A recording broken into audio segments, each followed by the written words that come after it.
All right, picking up where we left off last week, we were looking at the willful hypocrisy of the Jews in John chapter 18.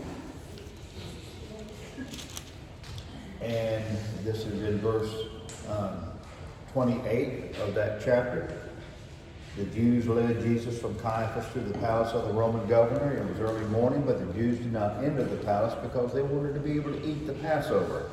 And the willful hypocrisy of the Jews. They were going to murder the Son of God, but they didn't want to violate their sanctimonious ceremonial uncleanness. And in verse 29 and 30, Pilate is brought into play with this.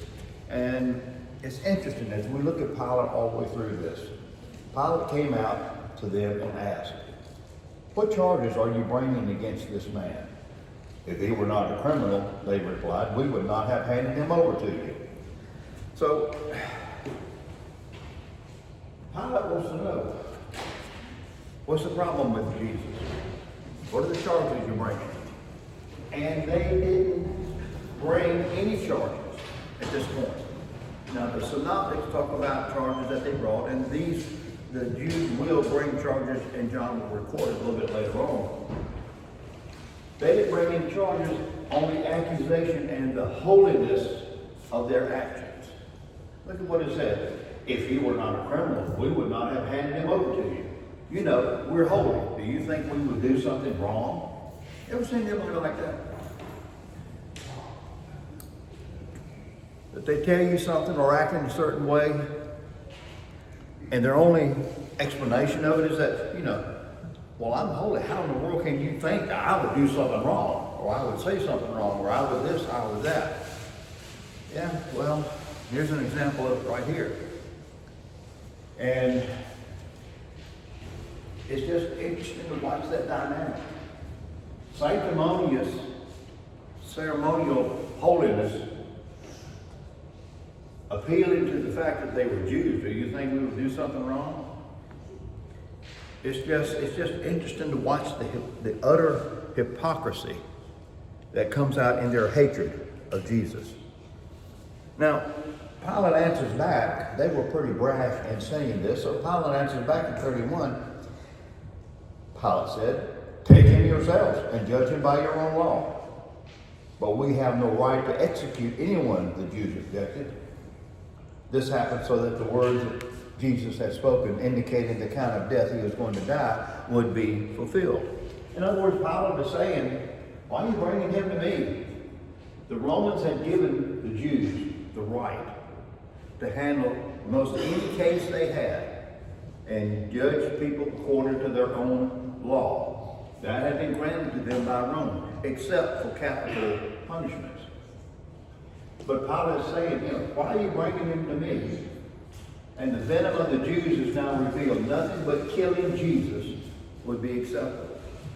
Because this is what they said. We have no right to execute anyone. We could punish anyone in any number of ways, but we can't kill them because Rome said they couldn't. And this style of death is what Jesus had prophesied. Remember back in chapter 12, verse 32, verse 33? The cross. The cross was for a criminal. Jesus said, "When I am lifted up," referring to the cross, "I will draw all men unto me." So we're seeing the outward working of the providence of God involved with fulfilling prophecy in what the Jews and what Pilate was doing.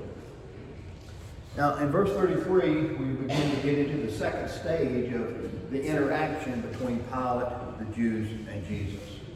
Verse 33 through verse 38, really the whole verse probably. Now, John doesn't record the Jews' charge of Jesus being the king of the Jews, as recorded in Matthew 27, Mark 15, Luke 23. Not yet, they will. And John, I think, is strategic in the way he's unfolding this to them. But in these verses, and we'll pick this up, Pilate went back inside the palace, and he summoned Jesus and asked him, "Are you the king of the Jews?" Jesus responds, "Is that your own idea?" Jesus asked, "or did others talk to you about me?" "Am I a Jew?" Pilate replied. It was your people and your chief priests who handed you over to me. What have you done? And Jesus said, my kingdom is not of this world. If it were, my servants would fight to prevent my arrest by the Jews.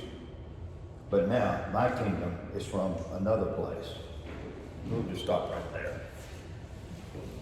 All of the gospel accounts record this question, and it was an emphatic from Pilate's standpoint. You? You're the king of the Jews? Now think about it. This is how Jesus appears before Pilate. The Jews had charged Jesus with this. Matthew and the other synoptics recorded. Pilate was no doubt incredulous of this. He didn't have an army. There was no armed uprising involved with him. And certainly he didn't look like any king he had seen before. He'd already been beaten up. Remember, that had happened at the house of Caiaphas and with Herod. So what kind of king was this man? He was a joke to Pilate at this point. But look how Jesus turns the question back to Pilate. Jesus was going beyond the screams of the Jews. And he says, is there something behind your words? Or are you just parroting the Jews? Which brings us to the point of, why do we say what we say about Jesus? Remember, Christ had asked us back in Matthew 16, he'd asked this of the disciples, who do men say that I, the Son of Man, am? And they said, one of the prophets and so forth and so on. And then Jesus said, who do you say? And Peter responded, you're the Christ, the Son of the living God. What do you say about Jesus in conversation? What do you say when people ask you about the church you go to, about why you don't do this or you do that? And why do you say what you say about Jesus? I think it's an interesting question that comes to us personally as we look at the interaction that happened between Pilate and between Jesus. Jesus is asking him, is there a real motivation behind what you're asking me? Or are you just parroting what Jews are saying? Interesting. And Pilate comes back with frustration. Verse 35. He says, am I a Jew? It was your people and your chief priest who handed you over to me. What is it you have done? Pilate realized, he's the governor. People ought to just tremble in front of him. And he's realizing that he's being questioned by the defendant. Jesus is in control of this interrogation. Pilate thought he was in control. Jesus is in control of this. I'm not a Jew. Implying, how in the world would I know about you? And your people, your priests handed you over to me. I didn't arrest you, they did. Yeah, well, you had between 200 and 600 Roman soldiers with the chief priest, when he was arrested. So, yeah. And finally, he asked that true question. What is it that you have done? Why are the Jews so determined to kill you? This is what Pilate was asking them, Jesus. And Jesus responds and says the true nature of his kingdom. Verse 36. My kingdom is not of this world. If it were, my servants would fight to prevent my arrest by the Jews. Notice there was 200 to 600 Roman soldiers, but Jesus knows it was the Jews who had him arrested. So once again, you'll hear this at times from different places in the world where people say it was the Jews' fault that Jesus was crucified. It was the Romans' fault. It was a choreographed combination of both Jew and Gentile. But Jesus knew it was the Jews who had him arrested. And he could have had his servants fight. 12 legions of angels could have fought for him.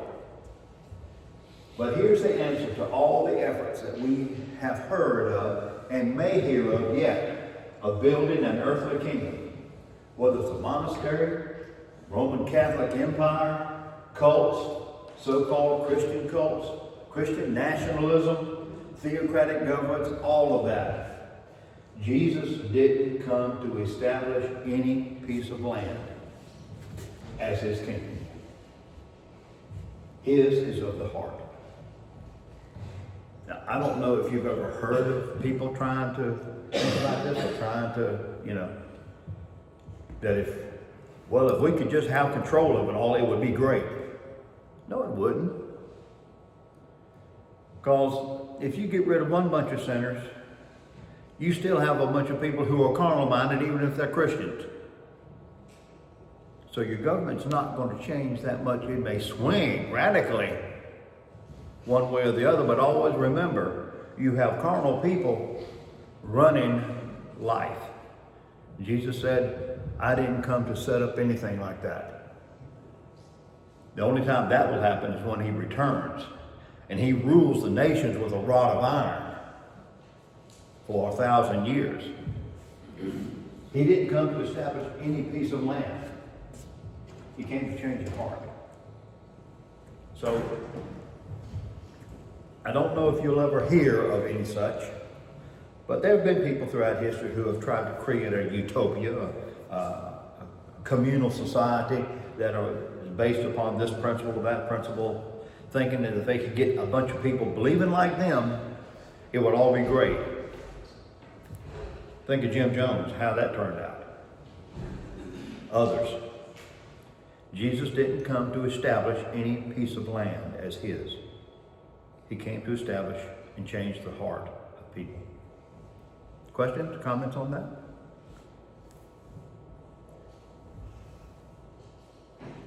Okay. Pilate then answers him. You are a king then, verse 37, said Pilate. Jesus answered, you are right in saying I am a king. In fact, for this reason I was born, and for this I came into the world to testify to the truth.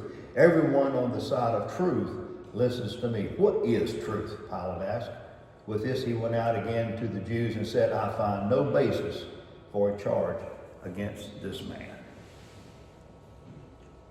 Now, Pilate's statement, you are a king, then, could be either a statement or it could be a question. The Greek translation of this says, really not a king are you? So we're not sure exactly what Pilate was implying here. But Jesus answers him very directly. You are right in saying that I am a king. This is why I was born. I came into the world to be king. And Jesus is in full control of the situation. Everyone who's on the side of the truth listens to me. Why? Because I was born to testify to the truth. Now, what kind of king is Jesus? He's the king of the heart. He's the king that addresses the world, life, death, appearing before the Almighty God, spiritual life. This is the king that Jesus is. He will not be an earthly king until he returns. Revelation chapter 19 and 20.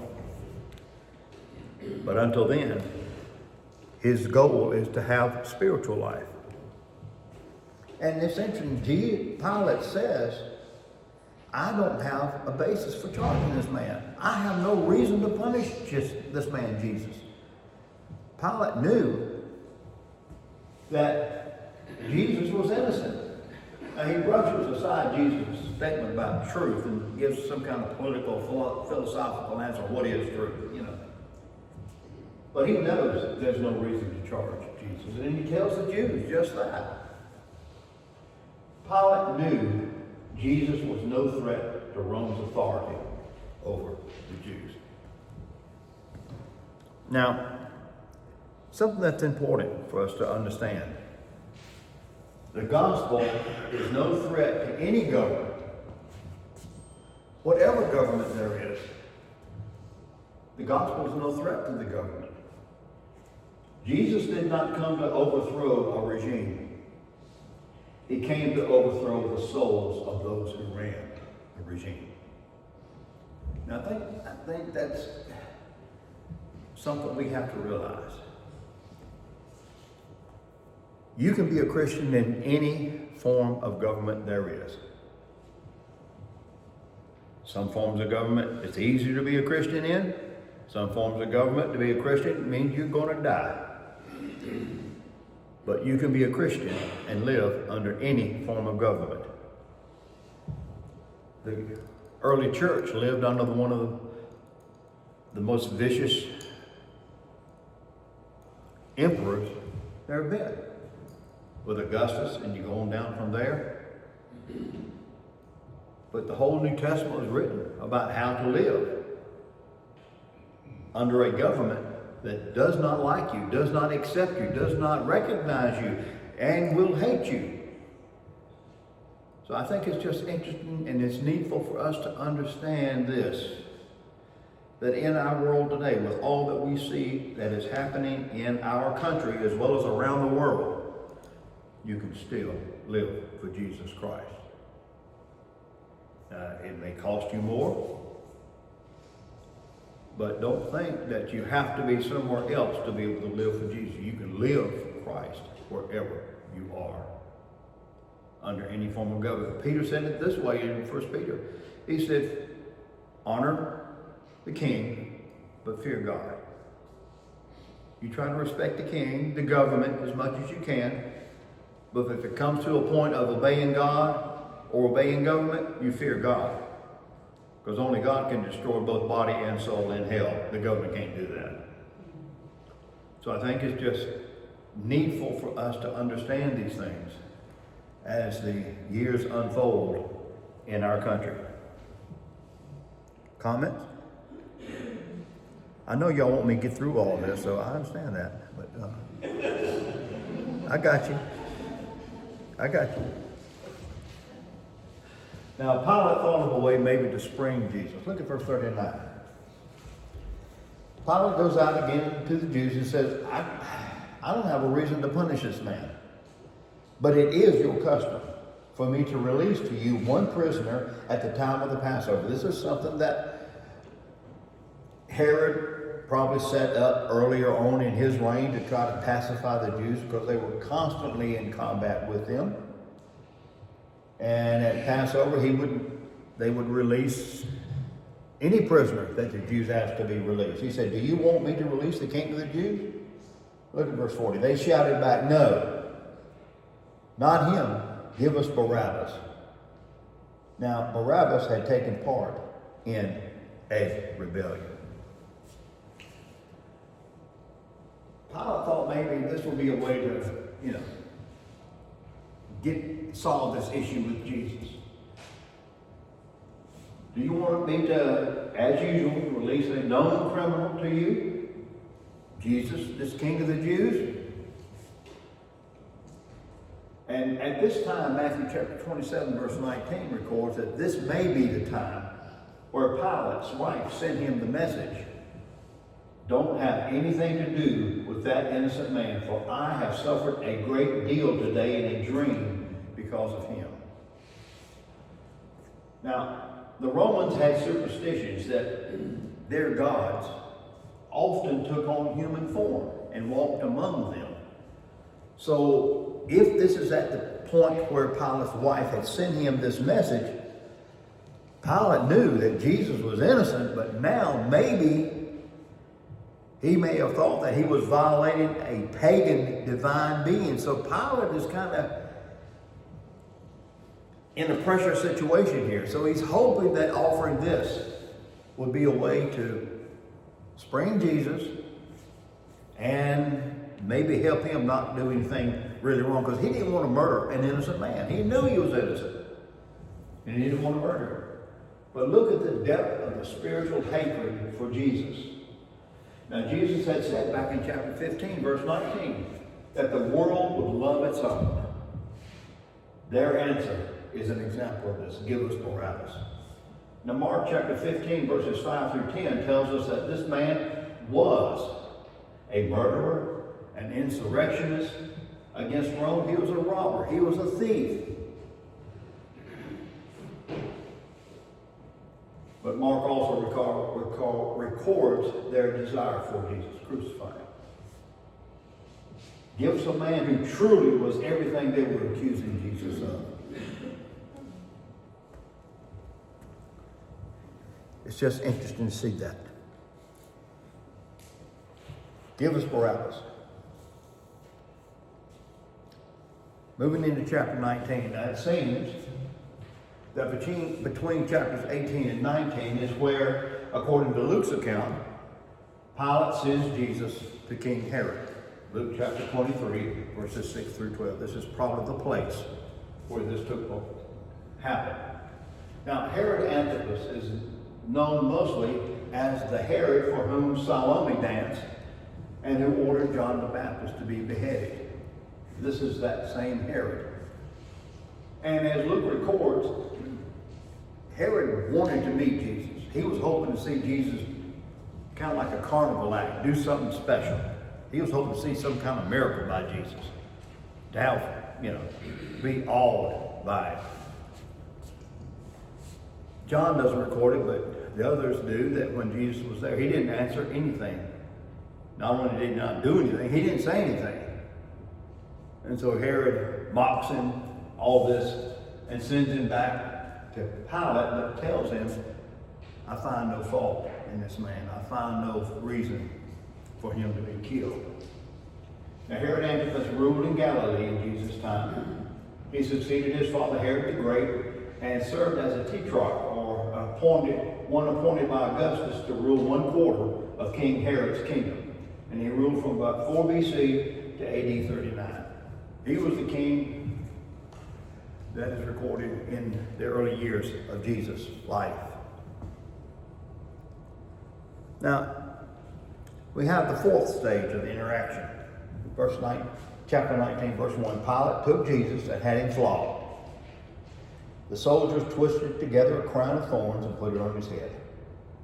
They clothed him in a purple robe and went up to him again and again, saying, Hail, King of the Jews!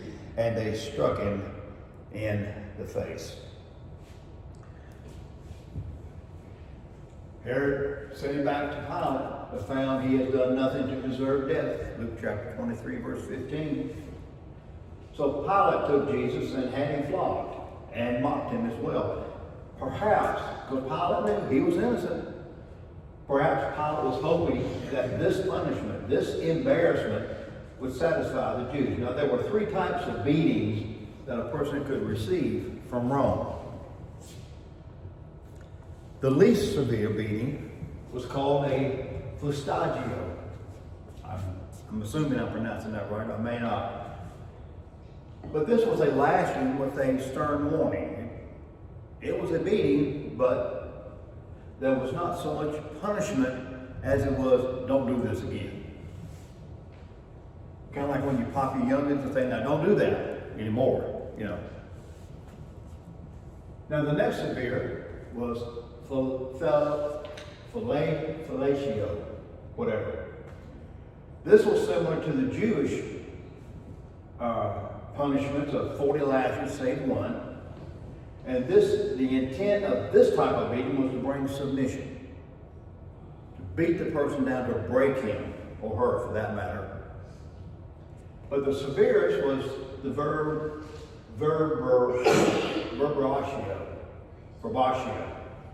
Now this was a very brutal one. We've often heard of this. We've all heard about this. Rods or whips containing spikes, bones, scraps of metal. The intention of this beating was to tear flesh from bone. This was true punishment. The punishment beating. And it wasn't unusual for a victim to die from this type of beating. Now, the Greek word here is flagellum. We get our word flagellant from it. So this would be the same as this verse 3. So it's the same word that is used in Matthew chapter 27, verse 26, and Mark chapter 15, verse 15. Same word used. So what is the point in talking about all this? Pilate was trying to release Jesus. Verse 12 is going to tell us that, chapter 19. Now, the most severe whipping was used on Jesus to garner sympathy, not to kill him. Now, church history has this message about Jesus flogging is that it nearly killed him and probably came close.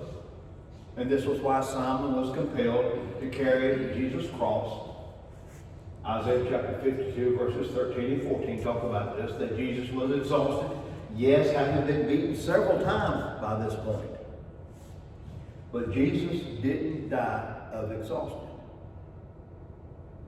He died when he said, "It is finished." He was in control. I think this is one of the great messages that John wants us to see in this whole crucifixion scenario, that Jesus was not a victim. Jesus was a willing sacrifice who was in control of everything that happened. He never cried out in pain. I don't think he ever cried out in pain, ever. May not have, no. He was that much in control, which may have been the beatings even more severe.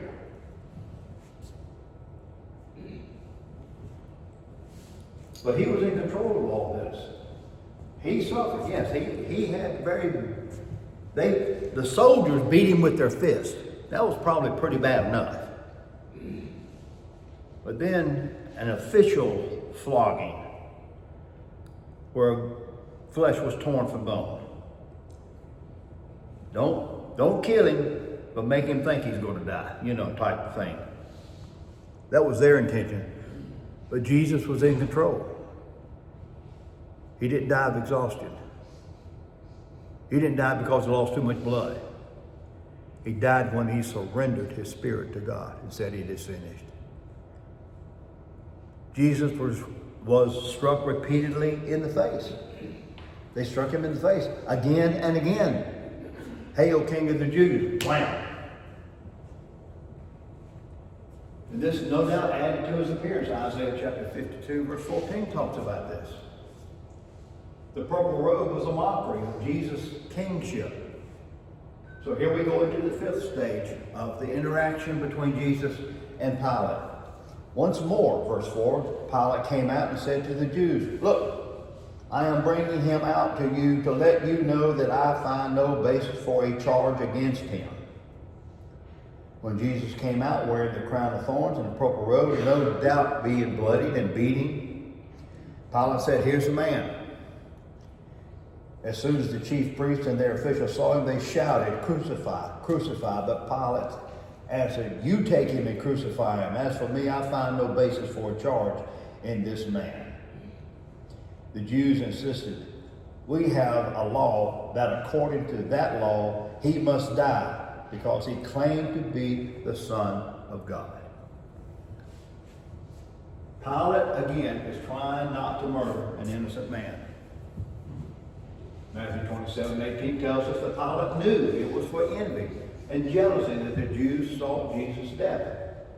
So his flogging of Jesus was out of fear of killing an innocent man. He wanted to bring him close to death, but trying to keep from murdering him. And he paraded Jesus out, beaten, bashed, embarrassed, mocked. Maybe this would satisfy the Jews, he thought. But he was wrong. And remember this: sinners, no matter how moral they may seem, will always surprise even their own kind with hatred for all things belonging to Christ.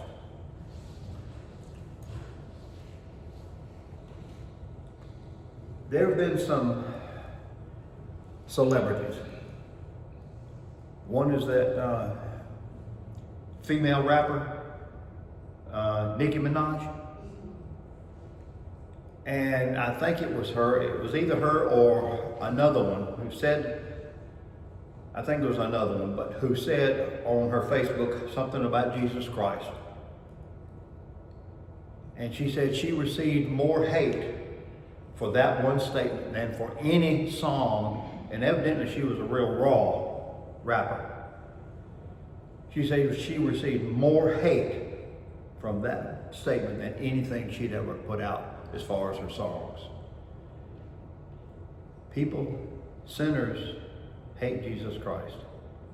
The world is not your friend. And the world will even surprise itself in its hatred. Pilate was not a Christian. He wasn't a believer. But even he was surprised at the depth of the hatred of Jesus' own people, the Jews, against him. The chief priests, officials, as soon as they saw Jesus, shouted, "Crucify him, crucify him." No doubt is flabbergasted at this point. And he said, "You take him and crucify him." Adding, "I find no basis for a charge against this man." He tried hard to spring Jesus from them, but the Jews were not satisfied with Pilate's punishment. And then they get to the true issue with Jesus. The Jews insisted we have a law, and according to that law, he must die because he claimed to be the Son of God. Here was their Jesus problem. Jesus had clearly presented himself as equal with God. John chapter 5, verses 17 and 18, chapter 10, verses 32 to 33. At least those two passages. They could take Jesus as anyone but who he said he was. The world is saying today. You can talk about Jesus as being, he was a God of love. And he was so kind and tender. He wouldn't this. He was just a gentle lamb. You could say all of those things, but you put him out there as the Son of God and as God, the world will turn on you. They'll take anything about Jesus except who he said he was. Just see that. This was their problem with Jesus. Now, when they said this, and we'll see this in verses 8 through 12, this unnerved Pilate. Look at what happened. When Pilate heard this, he was even more afraid. And he went back inside the palace. "Where do you come from?" he asked Jesus, but Jesus gave him no answer. "Do you refuse to speak to me?" Pilate said. "Don't you realize I have the power either to free you or crucify you?" And Jesus answered, "You would have no power over me if it were not given to you from above. Therefore, the one who handed me over to you is guilty of a greater sin." From then on, Pilate tried to set Jesus free. But the Jews kept shouting, "If you let this man go, you are no friend of Caesar. Anyone who claims to be a king opposes Caesar." Pilate was even more afraid at this point. Remember, we mentioned a little bit earlier about Pilate's wife sending him that message, "Don't have anything to do with this innocent man." Pilate's hearing Jesus claim to be God made him afraid of who? A pagan deity. He wasn't accepting Jesus as the true God, but he was afraid that he might have some pagan deity in front of him. And then Pilate questions him further, but Jesus wouldn't answer him. Now you'll think Jesus would go ahead and say, and we'll talk about this a little bit more. Here was his chance. But Jesus knew, as it's recorded in chapter 2, verses 24 and 25, that he knew what was in man. And Jesus was not going to have Pilate act out of his pagan beliefs on his behalf. If he wouldn't believe in Jesus as who he said he was, Jesus is certainly not going to allow him to act out of his pagan beliefs toward him. And verse 10 tells us that Pilate's amazed and he's angry at Jesus' control of the conversation. So he makes one of his dumber statements in life. "Don't you realize I have power either to free you or crucify you?" People in positions of authority often perceive themselves to be in ultimate power over others, even God. Pharaoh thought about this. Naaman thought about this. Nebuchadnezzar thought about this. Belshazzar thought this. The Jewish leaders, Rome, thought this. But they found out they were wrong, right? Power, pride, and those two go right hand in hand, is a very deceitful sin. How many people have you run into who thought they were almost God? Don't question me, don't say that, da da da. I've got like 12 after. Yeah, they're early. I'm going to be late, you know. But Jesus clears up this misunderstanding that Pilate has. You wouldn't have any power over me if it were not given to you from above. What is Jesus saying here? He could have freed himself at any moment. He chose. You remember when he asked all that crowd of Roman soldiers, who are you looking for? Jesus? I am he. They all just, the power of those words just flattened them all. They all fell down. He could have freed himself at any moment. But he was before Pilate in submission to his Father, not to Rome. This was a statement when Jesus made this, likened to what is recorded in Daniel chapter 4, verses 34 and 35. God rules in the affairs of men. Pilate, you wouldn't even have the position if God hadn't allowed it. God rules in the affairs of men, not you. And Pilate would find this out the hard way. The Jews never liked Pilate. Duh. And they complained to Rome until probably Emperor Caligula exiled Pilate to Gaul, which back then was an way outpost in what is now Germany, France, somewhere out in there. And that's where Pilate committed suicide. Pilate's end showed who was in control. And I wonder if Pilate, when he was committing suicide, still remembered that he had let an innocent man die. And maybe he had heard about his resurrection by then. I don't know. But his power ended up in suicide. Now, Jesus clarifies in verse 11, he knows who instigated this farce of a trial. The one who handed me over to you is guilty of a greater in intensity sin. Caiaphas, chapter 11, verses 49 through 53. Caiaphas has said it, and John records that it was a prophecy. One man must die for the whole nation. This is who instigated this trial. Verse 12, Pilate from that point on tried to set Jesus free. The Jews then played the card that Pilate held more dear than anything else, the political card. You free Jesus, you are no friend to Caesar. Now that wasn't an idle statement. To lay that charge on somebody and report to Rome that you have somebody who's not a friend to Caesar, automatic death sentence. Automatic destruction. Wasn't Pilate Caesar's son-in-law? Not that I can remember. I don't know that he was related to him. He may have been, but I don't recall if he was.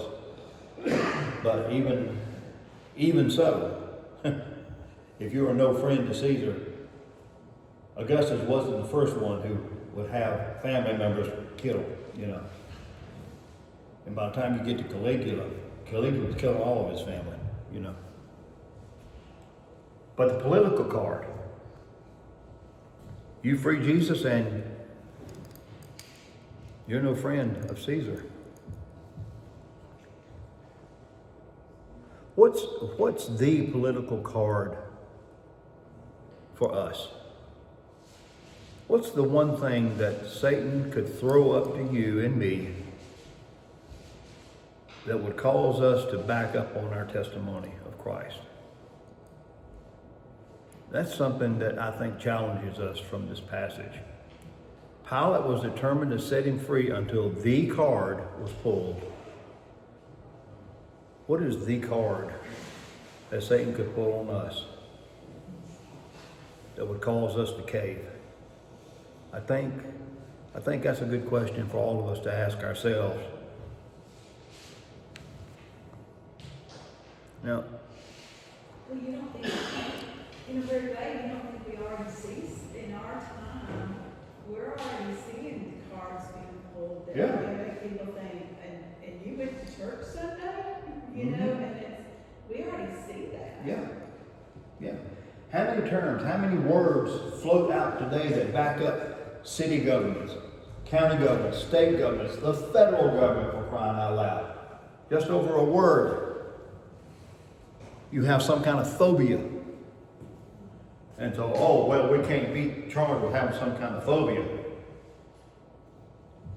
And governments changed. American government changed. If you're xenophobic, then you should let anybody who wants to come into America in any way they want to come, let them come. Otherwise, you're xenophobic. And it changed the whole government, our government. Until the red-headed dragon came in, and that's what they call him. He said, no, we don't have to live like this. We can change this. What is the one charge? What is the one accusation? What is the one thing that someone could lay against us that would cause us to, now wait a minute. I think that's something we have to grapple with individually in our hearts. Because certainly at some point, probably in our lives in the near future, it's going to be laid on us. You know, it is true. It's that one thing that hits you where you're like, no. And something happened if you, let's go, being a girl mom. And something happened and I was like, oh, no, you don't. No, you don't do that. You know, it's that one thing. Mm-hmm. There's a lot of things. Yeah. There's one thing that breaks the Yeah, this is Pilate here. There was one thing. This finally broke him. You're no friend of Caesar. So, yeah, well, I guess I'll have to stop. We'll pick this up next week. Thank you.